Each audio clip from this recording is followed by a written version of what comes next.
الصلاة خير من النوم۔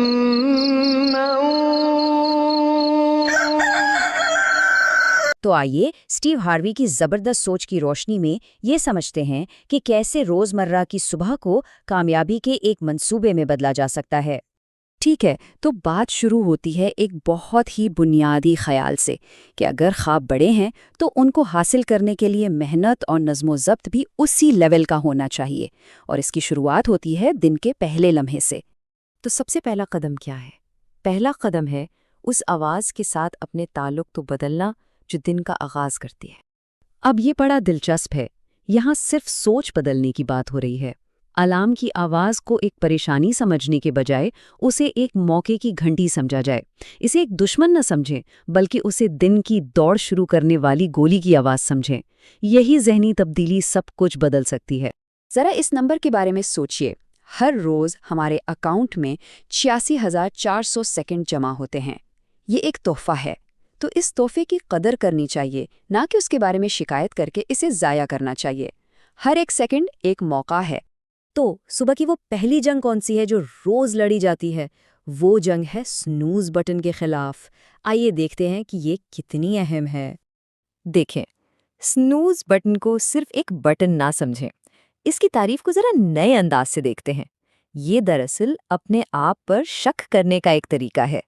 یہ دن کے پہلے ہی لمحے سے کام کو ٹالنے کی ایک پریکٹس ہے۔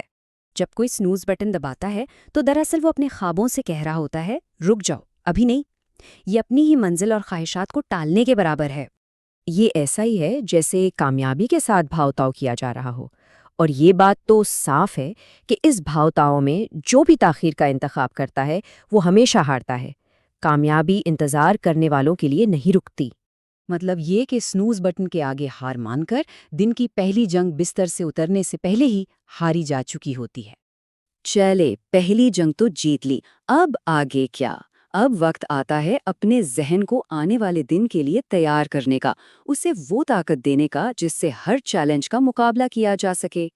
اور اس کے لیے یہ 3 بہت سادہ سے لیکن طاقتور قدم ہیں۔ یہ ایک طرح کے ذہنی وارم اپ ہے جو فتح کے لیے ماحول بناتا ہے۔ یہ بات بہت گہری ہے۔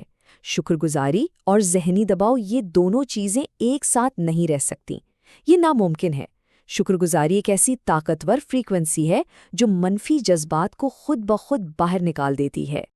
اچھا، تو صبح جو یہ ساری توانائی اور مثبت سوچ جمع کی، اسے استعمال کہاں کرنا ہے؟ آئیے نوکری اور ہمارے اصل ہنر کے درمیان فرق کو سمجھتے ہیں۔ اس کے لیے نوکری اور اپنے اصل ہنر یعنی گفٹ کے درمیان فرق کو سمجھنا بہت ضروری ہے۔ ایک چیز وہ ہے جس کے پیسے ملتے ہیں اور دوسری وہ ہے جس کے لیے ہم بنے ہیں۔ تو یہاں نقطہ یہ ہے کہ اپنی نوکری کو ایک مجبوری نہ سمجھا جائے، بلکہ اسے اپنے اصل شوق کو پروان چڑھانے کے لیے ایک سیڑھی کے طور پر استعمال کیا جائے۔ یہ خوابوں تک پہنچنے کا ایک ذریعہ ہے۔ تو سوال یہ پیدا ہوتا ہے کہ کیا کوئی اپنی ہی زندگی میں صرف ایک مسافر بن کر رہ گیا ہے؟ کیا زندگی کے فیصلے خود کیے جا رہے ہیں یا بس حالات کے ساتھ بہا جا رہا ہے؟ اس کا حل یہ ہے کہ اپنے ویژن کو صرف دماغ میں نہ رکھیں، اسے لکھ لیں۔ ایک تحریری منصوبہ مبہم امیدوں کو ایک ٹھوس اور قابل عمل راستے میں بدل دیتا ہے۔ چلیے اب بات کرتے ہیں اس مائنڈ سیٹ کی جو صبح کی اس توانائی کو دن بھر کی مشکلات میں قائم رکھنے کے لیے ضروری ہے۔ دیکھیں، تھکاوٹ تو سب کو ہوتی ہے، یہ ایک حقیقت ہے۔ سوال یہ ہے کہ کون سی تھکاوٹ کا انتخاب کرنا ہے۔ اور یہاں 2 بالکل مختلف قسم کی تھکاوٹ کی بات ہو رہی ہے۔ ایک وہ تھکن ہے جو ہار ماننے اور پچھتاوے سے آتی ہے، اور دوسری وہ ہے جو سخت محنت کے بعد اطمینان کی نیند لاتی ہے۔ انتخاب ہمارا اپنا ہے۔ اچھے اور بہترین کام کرنے والے میں یہی فرق ہوتا ہے۔ پروفیشنلز تب بھی کام کرتے ہیں جب ان کا موڈ نہ ہو، جبکہ عام لوگ صرف موڈ اور انسپریشن کا انتظار کرتے رہتے ہیں۔ اصل کامیابی احساسات سے زیادہ مضبوط ہونے میں ہے۔ تو یہ سوچ بدلنے کی ضرورت ہے۔ مشکلات آنے پر میں ہی کیوں کہنے کے بجائے رویہ یہ ہونا چاہیے کہ مجھے آزماؤ۔